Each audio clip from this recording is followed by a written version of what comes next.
السلام علیکم۔ کچھ لوگ بہت ہی خاص ہوتے ہیں اور بہت بہت عظیم ہوتے ہیں۔ یہ وہ لوگ ہیں جو زندگی کی تلخیوں کی وجہ سے خود تلخ نہیں ہوتے، جو مسکراتے ہیں، ہلکے پھلکے انداز میں بات کرتے ہیں، دوسروں کے دکھ درد سمجھتے ہیں، سنتے ہیں۔ اور آپ کو بتائیں میرے بھائیوں، زندگی انہی لوگوں کی وجہ سے خوبصورت ہے، ان کی قدر کیا کریں۔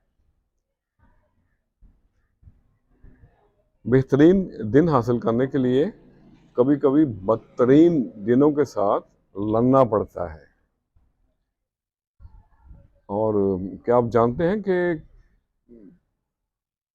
کسی جانور، کسی مخلوق نے انسان کا اتنا نقصان نہیں کیا، اتنا شکار نہیں کیا جتنا انسان نے خود انسان کا شکار کیا ہے۔ انسان نے انسان کو جنگوں میں مارا، دھوکے میں مارا، رشتوں میں مارا۔ انسان تو گرگٹ کی طرح رنگ بدلتا رہتا ہے اور یہ اپنی نسل کا شکار کرنا پسند کرتا ہے۔ کوئی دوست کے روپ میں شکار کرتا ہے دشمن بن کے، کوئی مسافر کے روپ میں شکار کرتا ہے لٹیرا بن کے۔ انسان نے سب کچھ کرنا سیکھ لیا، لیکن اللہ جانے وہ انسان بن کے رہنا کب سیکھے گا۔ اللہ اکبر۔ یہ دنیا ایک گورکھ دھندا ہے، مکڑی کے جالے کی طرح پھیلی ہوئی ہے اور 100 الجھنوں کی ایک الجھن ہے۔ آج میں نے انہی باتوں کو مد نظر رکھتے ہوئے کچھ اشعار ایک نظم کی صورت میں لکھے ہیں۔ کون سلجھائے گا یہ الجھن؟ تو عرض کیا ہے، شہر دل ہے کیا ایک الجھن ہے، سلجھائے گا کون یہ الجھن ہے۔ طبیبوں کے بس کی بات نہیں، یہ چاہت ہے کیا ایک الجھن ہے۔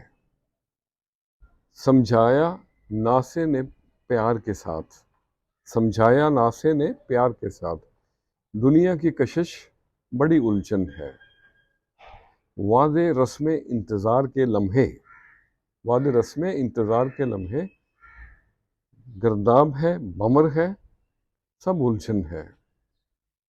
اور اگلا شعر ہے، انجانے میں آئے ہمدم در پہ، انجانے میں آئے کبھی ہمدم در پہ، بے سر و سامانی یہ الجھن ہے۔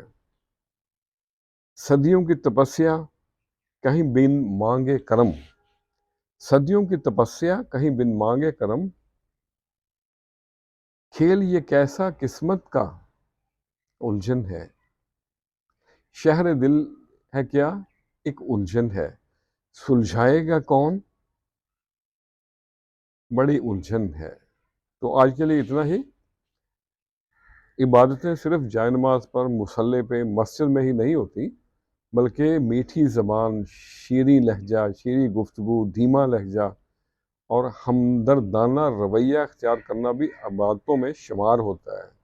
خوش رہیں اور سب کے ساتھ آسانیوں کا سبب بنیں۔ السلام علیکم۔